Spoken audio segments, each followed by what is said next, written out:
Hello दोस्तों, स्वागत है आपका मेरे YouTube चैनल पर। मेरा नाम है अर्जुन और आज की वीडियो में हम बात करने वाले हैं क्लास 10th मैथमेटिक्स का चैप्टर नंबर 4 यानी कि क्वाड्रेटिक इक्वेशन। हमारा बहुत ही अच्छी तरीके से चल रहा था। आज ये क्वाड्रेटिक इक्वेशन का हमारे पास 4.2 एक्सरसाइज का आगे कंटिन्यू करने वाले हैं, जिसमें हमारे पास मेनली 4th, 5th और 6th क्वेश्चन हम देखने वाले हैं। तो चलिए फिर जल्दी से स्टार्ट करते हैं और वीडियो को लास्ट तक ज़रूर देखना।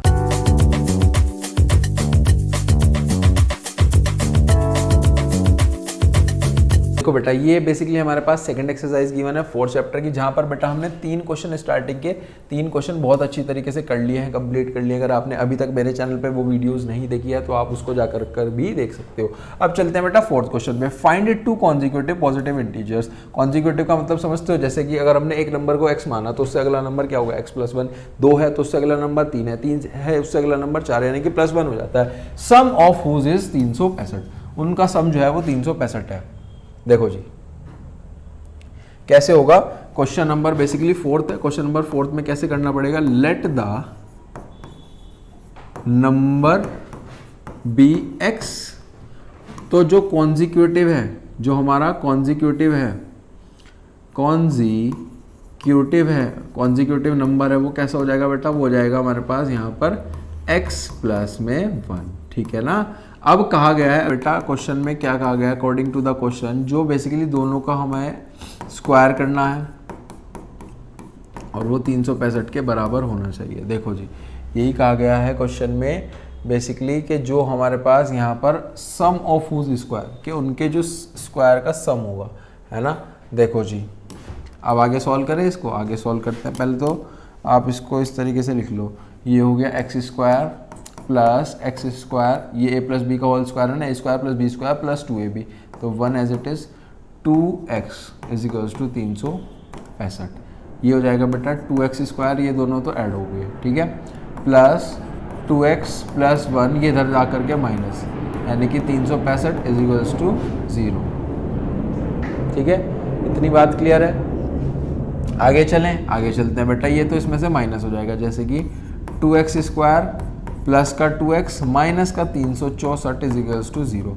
अब यहाँ से ना 2 कॉमन उठा लो तो थोड़ी छोटी वैल्यू हो जाएगी, यानी कि x और माइनस का इसका हो गया बेटा 182 = 0।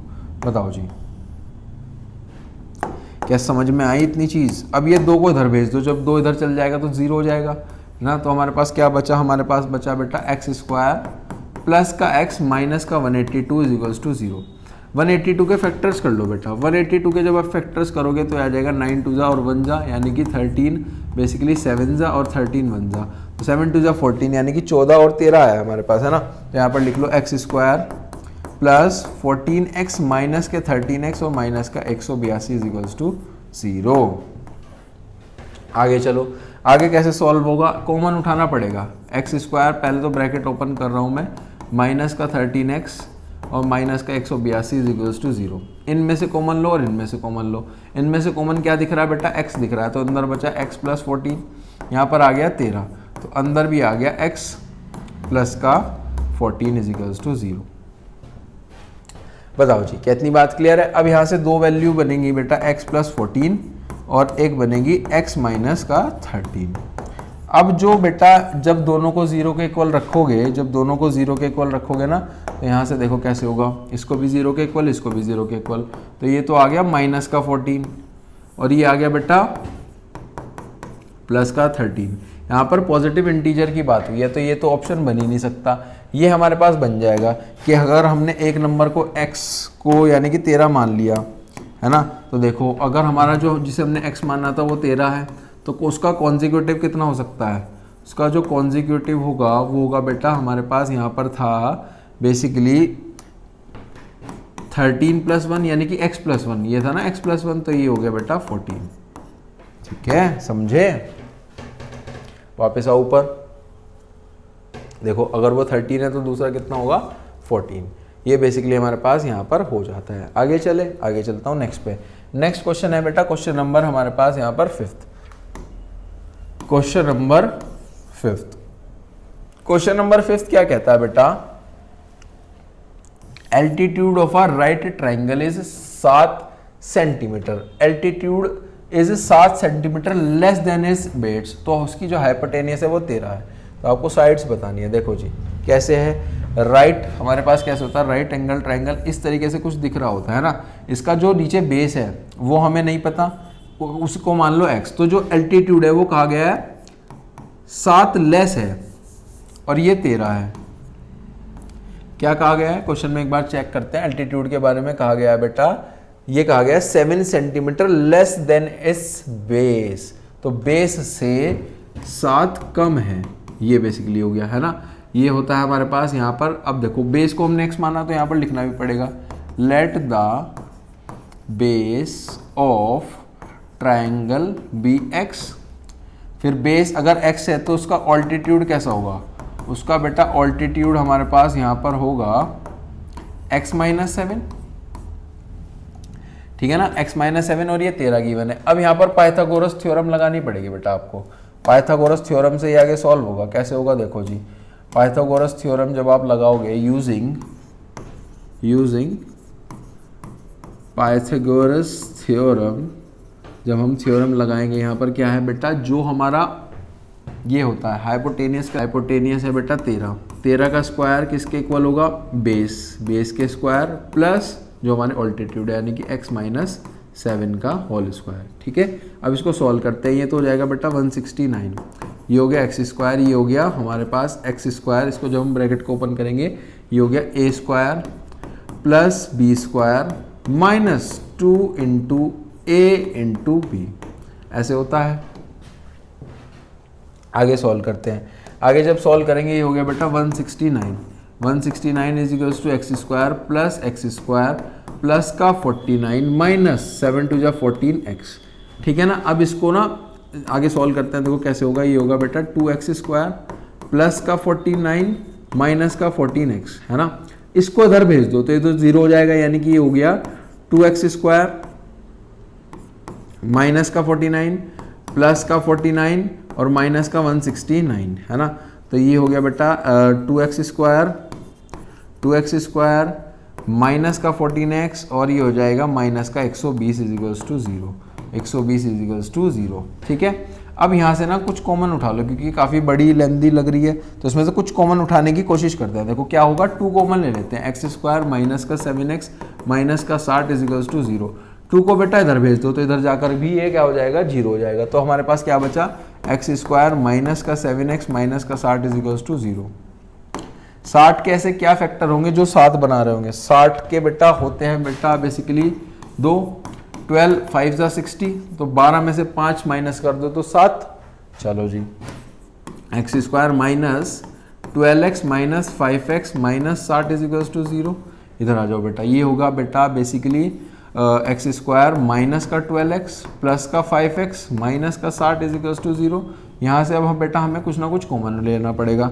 कॉमन क्या लेंगे देखते हैं। कॉमन यहाँ से इन दोनों में से 2, इन दोनों में से 2, यानी कि यहाँ से तो x लो तो ये बचा x माइनस का 12, यहाँ से ले लो 5 कॉमन तो ये बन गया बेटा x माइनस का 12 इज इक्वल्स टू 0। तो 2 वैल्यू आ गई है, एक तो x प्लस 5, एक आया बेटा x माइनस का 12 इज इक्वल्स टू 0। दोनों को अब हमें 0 के इक्वल रखना पड़ेगा। जब दोनों को 0 के इक्वल रखेंगे, ये तो आ गया बेटा x is equals to minus का 5, ये तो हो ही नहीं सकता क्योंकि x हमारा बेस है, कुछ बेस तो होगा, माइनस में कैसे चलेगा। इधर आ जाओ, x है बेटा हमारे पास यहाँ पर 12x हो सकता है। अगर ये बेस मेरा 12 है तो मेरा जो ऑल्टीट्यूड होगा, जो हमारा ऑल्टीट्यूड होगा वो कितना होगा बेटा, वो था 12 माइनस 7 यानी कि x माइनस 7, तो ये आ गया बेटा 5। बताओ जी, 2 वैल्यू आई है। क्लियर है, आगे चलें, आगे बढ़े, आगे चलते हैं नेक्स्ट क्वेश्चन की तरफ। लास्ट क्वेश्चन बेटा हमारे पास है यहाँ पर क्वेश्चन नंबर 6। क्वेश्चन नंबर 6 क्या कहता है, क्वेश्चन नंबर 6 ये कहता है बेटा एक कॉटेज इंडस्ट्री है, ठीक है जी। कॉटेज इंडस्ट्री प्रोड्यूस करती है certain number of poultry articles in a day. ये देखा गया एक पर्टिकुलर डे पे जो कॉस्ट है प्रोडक्शन की एक आर्टिकल की was 3 more than twice the number of articles produced on that day। तो टोटल कॉस्ट ऑफ प्रोडक्शन है 90, आपको नंबर ऑफ आर्टिकल्स प्रोड्यूस्ड और कॉस्ट बेटा निकालनी है। नंबर ऑफ आर्टिकल प्रोड्यूस को मान लो x, late the number of articles produced dx, तो जो कॉस्ट होगी, कॉस्ट ऑफ वन आर्टिकल, एक आर्टिकल की बेटा कॉस्ट कितनी होगी, एक आर्टिकल की कॉस्ट कहा गया है, एक आर्टिकल की कॉस्ट कहा गया है, देखो ये कहा गया है 3 मोर देन, यानी कि 3 plus twice the number of article produced, 3 more than twice the number of articles produce, article produce बेटा ये है, उसका ट्वाइस करो प्लस 3 मोर देन, ये बेसिकली हो जाता है। अब इनका जो बेसिकली कहा गया है प्रोडक्ट है, जो टोटल कॉस्ट है, total cost on that was 90, जो इनकी टोटल कॉस्ट है वो बेटा 90 है। तो यहाँ पर लिखेंगे हम अकॉर्डिंग टू क्वेश्चन जो हमारा क्या है बेटा टोटल कॉस्ट है वो बेटा कितना है, वो है 90। तो दोनों को मल्टीप्लाई कर दो आपस में, है ना। तो टोटल कॉस्ट कैसे है, टोटल कॉस्ट है बेटा x और 3 प्लस 2x, ये है बेटा बेसिकली 90। तो एक बार x की 3 से मल्टीप्लाई, एक बार x की 2x से मल्टीप्लाई, तो ये हो गया 3x प्लस 2x स्क्वायर। ठीक है जी। अब इसको 0 के इक्वल मतलब इसको धर ले जाओ, तो ये हो गया बेटा 2x स्क्वायर प्लस का 3x माइनस का 90 इक्वल्स टू 0। बताओ बेटा, ये बेटा बेसिकली हो जाएगा 90 का 2 से करना पड़ेगा तब फैक्टर हो गया ना। तो 180 का फैक्टर होगा, 180 का जब फैक्टर करेंगे तो 90 2 जा, 45 2 जा और 15 3 जा और 5 3 जा और 5 1 जा, तो ये तो हो गया 5 3 जा 15, 3 2 जा 6 2 जा 12, तो ये हो गया बेटा 2x square plus 15x minus 12x minus का 90 इक्वल्स टू 0।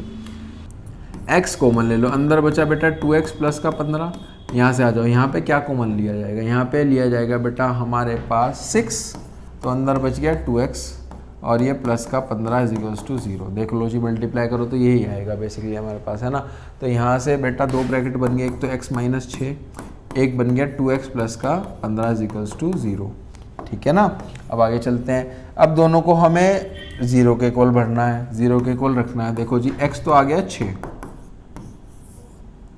और ये आ जाएगा माइनस का 15/2, तो माइनस का तो नहीं हो सकता क्योंकि हम क्या निकाल रहे हैं बेटा, x का मतलब क्या था, हमने x किसको लिया था, x को लिया था कि हमने आर्टिकल्स कितने बनाए हैं, माइनस में थोड़े ना जाएगा वो, तो वो तो हो गया हमारे पास प्लस वाला यानी कि 6। अगर x 6 है, देख लो जी, अगर मेरा x जो है वो 6 है, तो जो मेरी कॉस्ट आएगी वो कितनी आएगी बेटा, 3 प्लस 2x यानी कि 3 प्लस 2 इंटू 6, 6 2 जा 12 यानी कि 15। बताओ जी, क्या इतनी बात समझ में आ गई? इसका स्क्रीनशॉट भी ले सकते हो आप। ठीक है, आगे चलें। आगे बेटा फाइनली हमारे पास यहीं पर हमारी जो एक्सरसाइज है वो समाप्त हो जाती है। आई होप आपको ये सेकंड एक्सरसाइज बहुत अच्छे से समझ में आई होगी। अब इसकी थर्ड एक्सरसाइज की बारी है, वो हम करेंगे नेक्स्ट वीडियो में। Till then, thank you.